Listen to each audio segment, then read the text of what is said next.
अस्सलाम वालेकुम, welcome to लालीज़ kitchen. आज मैं आपको अंडों का हलवा बनाना सिखाऊंगी।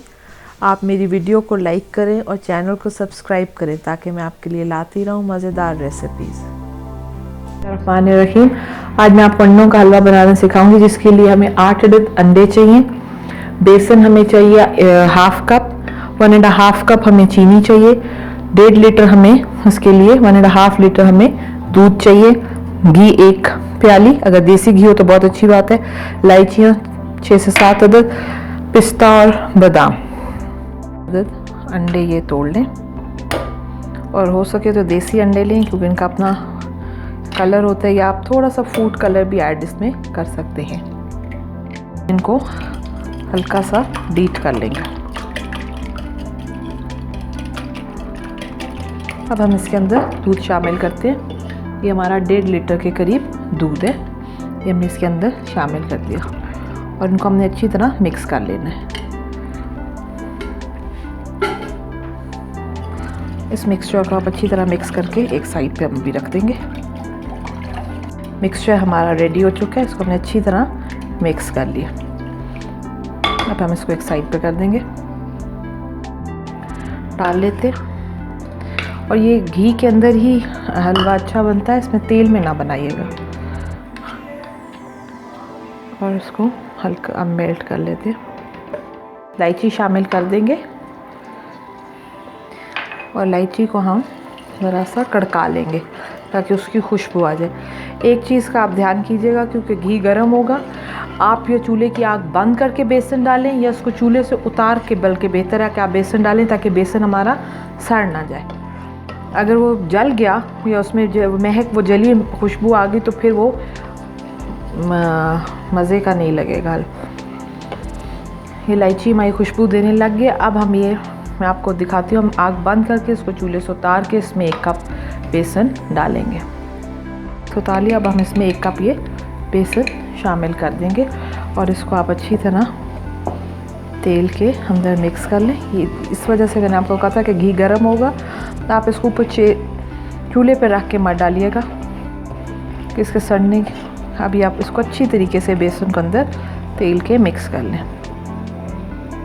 वापस आग पे रख दिए और ये देखें कि अच्छी तरह ये मिक्स हो गया, बीच में कोई गुठली ना रहे।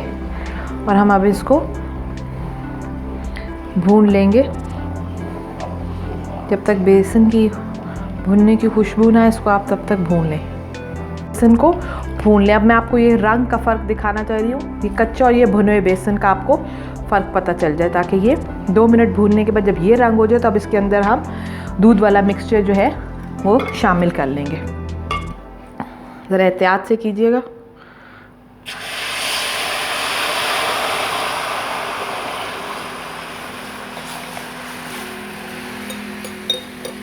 दूध और अंडे का मिक्सचर आपने इसमें शामिल कर दिया और अब आप इसको हल्की आग पे पका लें।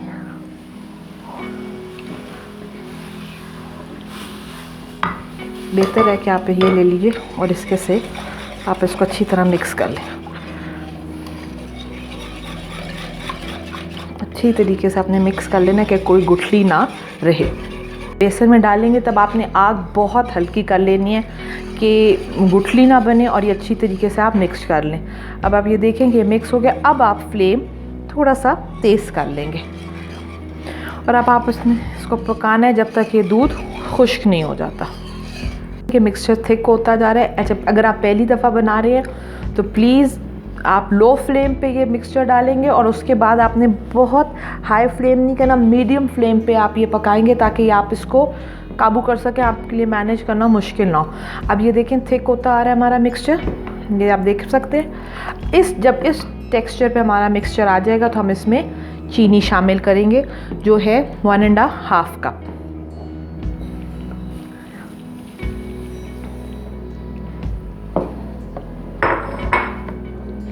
क्योंकि चीनी एक बारी डालने से ये मिक्सर फिर पतला होगा, क्योंकि चीनी अपना पानी छोड़ती है। तो ये मिड वे आपने चीनी डाल लेनी है ताकि जितना अच्छी तरह उसमें डिज़ोल्व हो जाए। अब आपने ये देखें कि चीनी हमारी मिक्स होगी और अब आपने मुसलसल इसमें चमचा चलाते रहना है ताकि ये कहीं से भी लग ना जाए।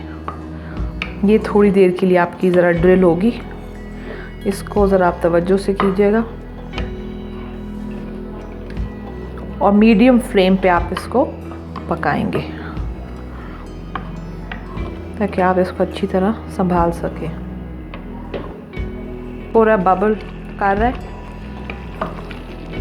तो इसको आप अच्छी तरह चमचा हिलाते रहें कि अब ये आता जा रहा है अपनी भुनाई की तरफ। ये अब हम इसके अंदर ज़रदा रंग शामिल कर देंगे, थोड़ा सा इसको येलो ऑरेंज टिंच देने के लिए। अब आप ये देख रहे हैं कि इसका टेक्सचर थिक हो गया।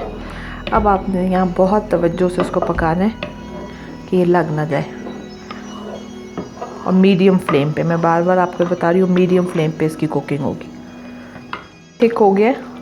अब इंशाल्लाह नेक्स्ट 10 to 15 मिनट्स में ये हमारा बिल्कुल उसको भूनने की तरफ आ जाएगा। फिर हम इसको अच्छी तरह भून लेंगे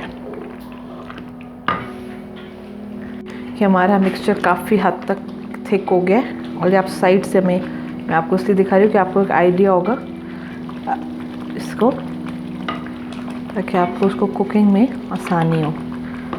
लेकिन अभी भी इसके खुले 10 से 12 मिनट और लगेंगे बनने में।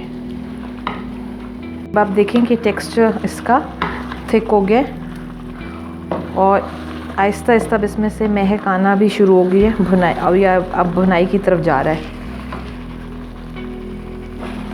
13 से 14 मिनट पकने के बाद ये इस टेक्सचर में आएगा।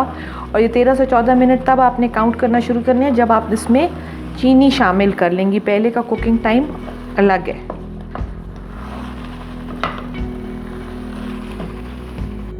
कि हर स्टेज में आपको दिखा रही हूँ ताकि आपको एक आइडिया हो। जब ना फर्स्ट टाइम बना रहा होता है तो थोड़ा सा केयरफुल रहना पड़ता है, फिर आप माहिर हो जाते हैं। ये आप देखें कि ये सब इसके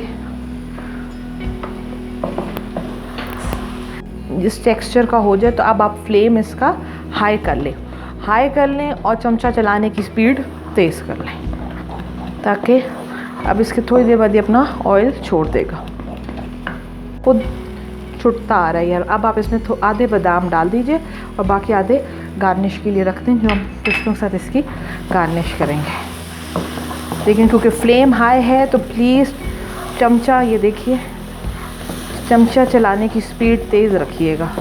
और अगर आपसे मैनेज ना हो सके तो फिर आप बेशक इसको मीडियम फ्लेम पे पकाएं। ये अब आप देखें ये आहिस्ता आहिस्ता थिक फॉर्म में हो गया और इसको ज़रा चमचा चलाना भी थोड़ा सा डिफ़िकल्ट हो रहा है क्योंकि ये मैं आपको दिखा रही हूँ। ये कम से कम और भी 10-12 मिनट ये भी रिक्वायर्ड है इसको। इस मौके पे आप बेशक फ्लेम फिर स्लो कर दीजिएगा ताकि ये लगे नहीं। इसके लिए तहम्मुल दिखाना पड़ेगा।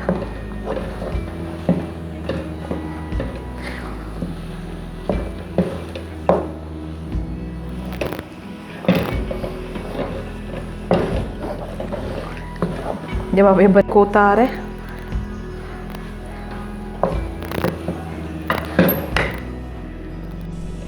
ये देखिए कि हमारा हलवा बिल्कुल रेडी हो गया। हेलो, अब हम इसको डिश आउट कर लेते हैं।